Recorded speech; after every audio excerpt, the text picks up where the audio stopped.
Welcome to the story. Don't forget to like, subscribe, and support me.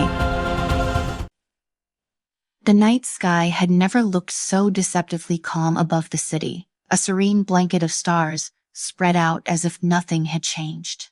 But for Captain Alex Kane, everything had. Only hours earlier, the world as he knew it was obliterated. New York, London, Beijing all turned to rubble. Now it was just him and the quiet hum of alien ships above their presence, a constant reminder of humanity's sense of helplessness. He crouched in the wreckage of what had once been a bustling commercial district, the smell of burning steel and concrete mixing with the scent of singed flesh. The rest of his unit had been decimated in the first wave. Only a handful of civilians huddled in the shadows with him, now looking to him for leadership, though they barely knew him. It didn't matter. They had no one else. Alex wiped the grime from his forehead with the back of his hand, his fingers trembling. He led special ops missions in the Middle East, Central Asia, and God knows where else, but he'd never seen destruction like this. The aliens didn't fight like humans. They didn't invade with tanks or planes. Instead, they hovered silently, sending devastating pulses of energy that leveled buildings and shattered infrastructure, while massive robots, as tall as skyscrapers, patrolled the streets below, crushing anything in their path.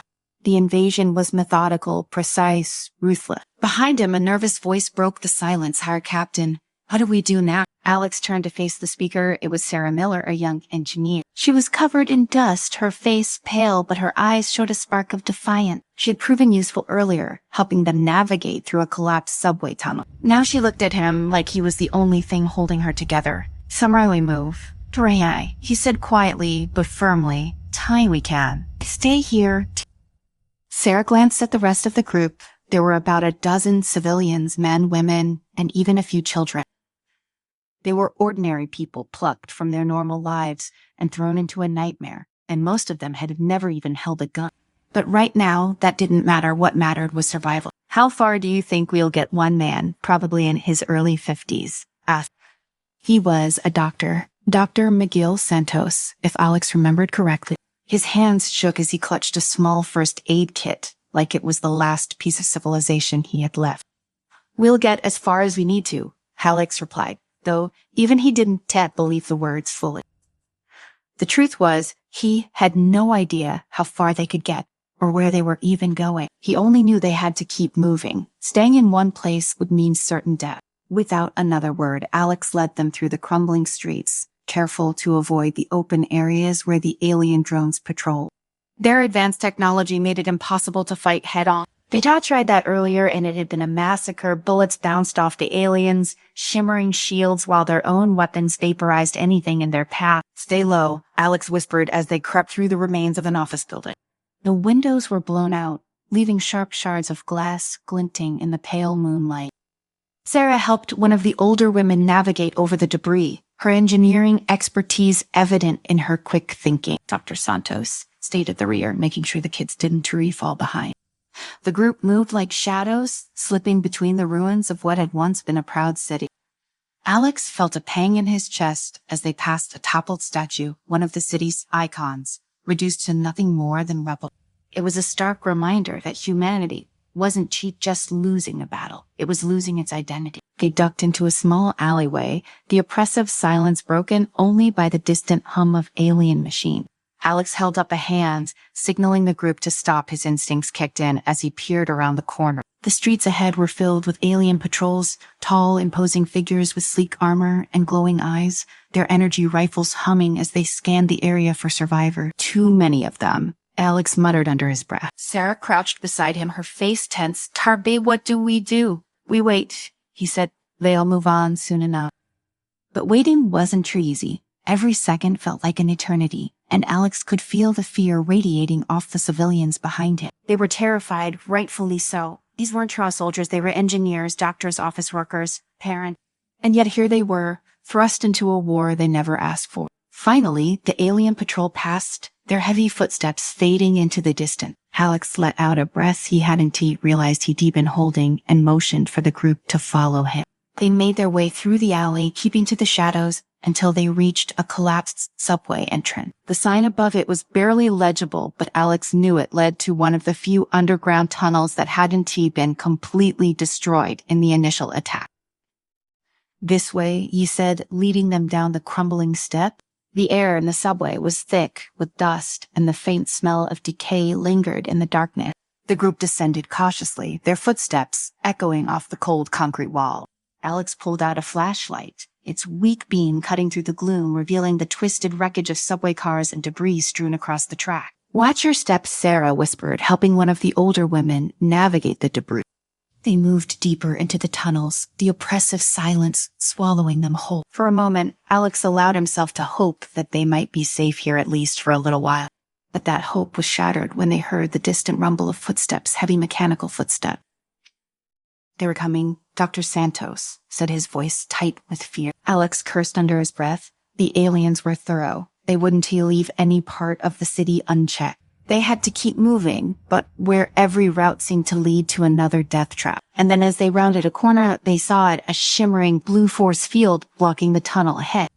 "What the hell is that?" Sarah muttered, her eyes wide with shock. "Alien tech," Alex said grimly, the debris sealing off the tunnel. They were trapped. The aliens were systematically cutting off all escape routes, herding the survivors into a kill zone. Alex's mind raced as he tried to come up with a plan. They couldn't Tringo back, the patrols would be there waiting for them, and they couldn't Tringo forward. Suddenly, a faint sound echoed through the tunnel, a whisper, almost too soft to hear. Alex froze, his hand instinctively reaching for his gun. He asked, his voice barely above a whisper. Sarah nodded, her eyes scanning the darkness. "Pilots coming from over there." She pointed to a small alcove on the side of the tunnel, barely visible in the dim light. Alex motioned for the group to stay back as he cautiously approached the alcove. His heart pounded in his chest as he rounded the corner, his flashlight cutting through the gloom. And then he saw a figure huddled in the shadows, trembling. "Don't shoot," a voice rasped. "Please, don't shoot." Alex lowered his gun slightly, his eyes narrowing as he took in the sight before him. It was an alien, a scout, judging by its smaller size and less intimidating armor. Its body was battered, its armor cracked and sparking. One of its arms hung limp at its side, and its glowing eyes flickered weakly. "You've got to be kidding me." The alien raised its remaining arm in a gesture of surrender. "I'm not here to fight," it said, its voice distorted but understandable in hurry. "I need help." Alex stared at the alien, his mind reeling. This was the enemy. The beings that had destroyed his home, killed his comrades, and wiped out half the human population. And now one of them was asking for help. "You ever got some nerve?" he growled, his grip tightening on his gun. "Wait," Sarah said, stepping forward. "Maybe it knows something. Something that can help us." Alex glanced at her, his brow furrowing. "Kara, you kidding, right? This thing is the reason we in this mess. Or it could be the key to getting out of it." Hershey shot back. "We need answers, Alex, and this might be our only chance to get them." For a long moment, Alex considered her words. Every fiber of his being screamed to put a bullet in the alien's head, had to end its miserable life as payback for the destruction it had caused. But Sarah was right. They needed answers. And if this alien could provide them.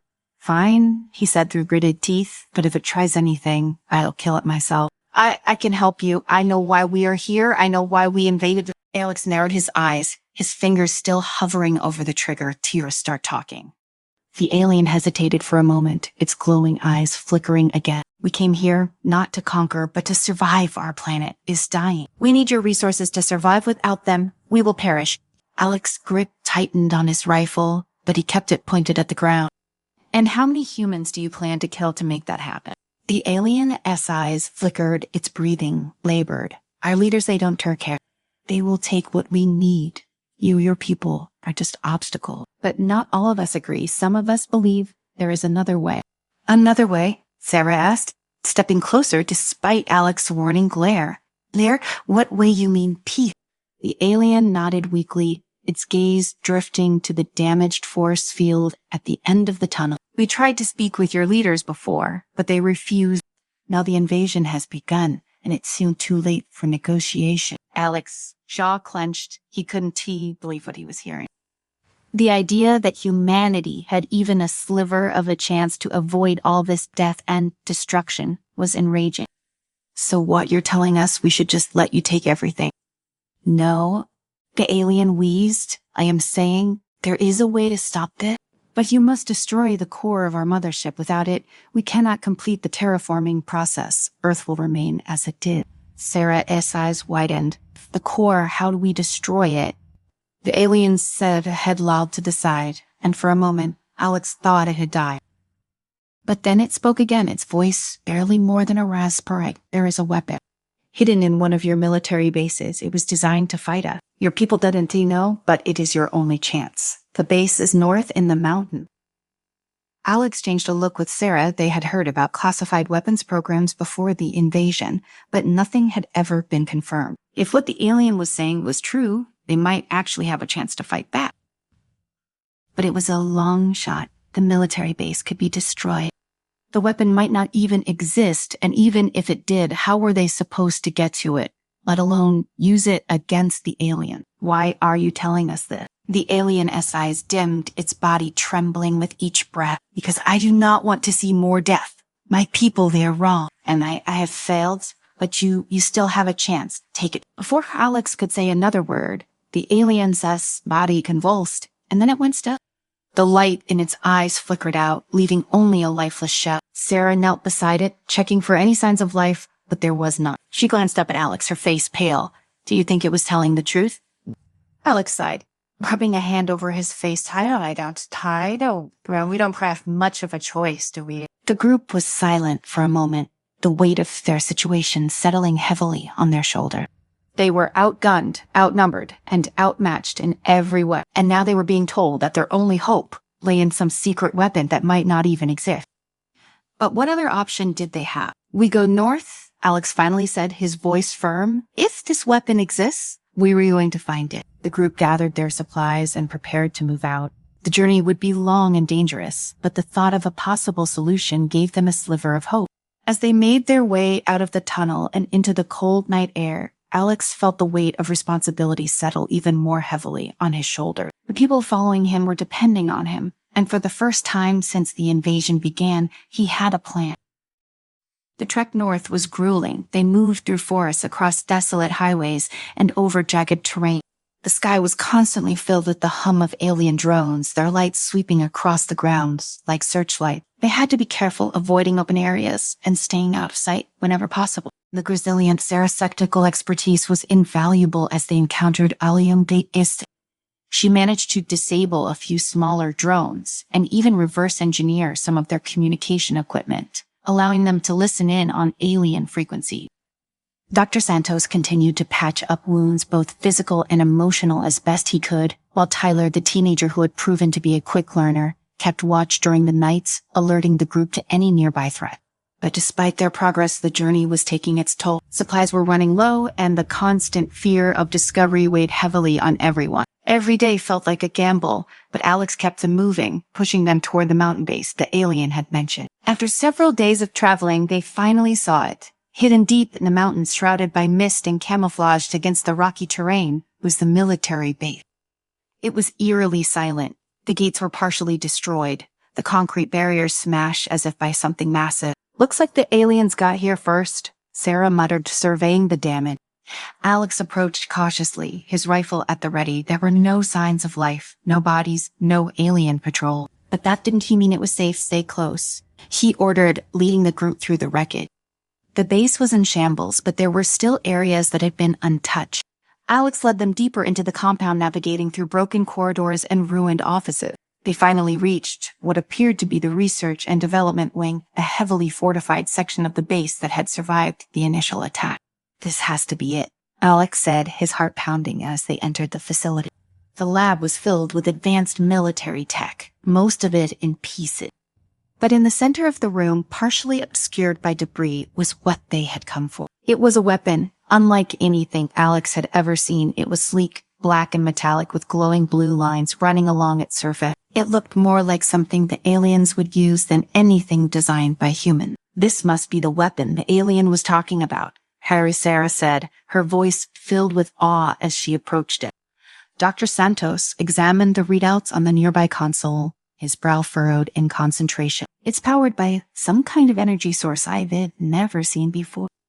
This isn't just human technology, there's an alien tech integrated into this. Alex's stomach tightened. The idea that humanity had been working on something like this long before the invasion wasn't exactly comforting. How can we use it? Sarah nodded slowly, her eyes scanning the weapon, set control interface. I think so, but it's not going to be easy. This thing was designed to be used by highly trained personnel. We were going to need to figure out how it works, and fast. Alex glanced around the lab. We don't have time. The aliens are probably already on their way. As if on cue, a low rumble echoed through the mountains, followed by the familiar hum of alien ships. Alex cursed under his breath. They had been found. Sarah, get that thing working. We'll buy you time, he said. His voice cold and determined. The group sprang into action. Tyler and Dr. Santos began barricading the doors, using whatever debris they could find to block the entrances. Alex took position near one of the windows, scanning the skies for any sign of alien forces. The rumble grew louder, and soon the sky was filled with the glowing lights of alien ships. They hovered above the base, their sleek angular designs casting long shadows over the compound. They were here, Alex muttered, gripping his rifle tightly. The first wave came swiftly. Alien drones descended from the ships, their weapons charging with a faint hum. Alex fired off a few rounds, his bullets pinging uselessly against their energy shield. But he wasn't trying to kill them. He was trying to buy Sarah time. How's it going back there? He shouted over the sound of gunfire. I am working on it. Sarah called back, her hands flying over the control. The weapon hummed to life, its glowing blue lines brightening as the power surged through it. Barry, I just need a few more minutes. The alien drones continued their assault, their energy weapons tearing through the barricade. Tyler ducked behind cover, firing off shots whenever he could, while Dr. Santos did his best to tend to the wounded. Alex's heart pounded in his chest as he reloaded his rifle. They were running out of time. If Sarah couldn't get the weapon working soon, they were all going to die. But then, just as the drones breached the final barricade, Sarah shouted, Sarah, ain't that it? The weapon hummed with power, its blue lines pulsing with energy. Alex did hesitate. He grabbed the control interface and aimed the weapon at the alien ships hovering above. Let's see how you like that. A blinding beam of energy shot out from the weapon, slicing through the sky and striking the nearest alien ship. The ship shuddered, shields flickering as the energy beam tore through its hull. With a deafening explosion, the ship disintegrated, sending debris raining down on the base. The alien drones faltered, their coordination breaking as the mothership lost control. Alex fired again, taking down another ship, and then another. The tide of battle was turning. The remaining alien forces retreated, their ships fleeing into the night. Sky, the hum of their engines faded into the distance, leaving the base in an eerie silence. Alex lowered the weapon, his chest heaving with exhaustion. Tara, we did it. Tara, he muttered, barely believing the word. Sarah collapsed beside him, her face pale but triumphant. Yeah, we did. The group gathered around, their faces a mixture of relief and disbelief. They had survived, they had fought back, and for the first time since the invasion began, they had hope. But as Alex stared at the wreckage of the alien ships, a sense of unease settled over him. This battle was over, but the war was far from won. The aliens would return stronger and more determined than ever. And next time they might not be so lucky.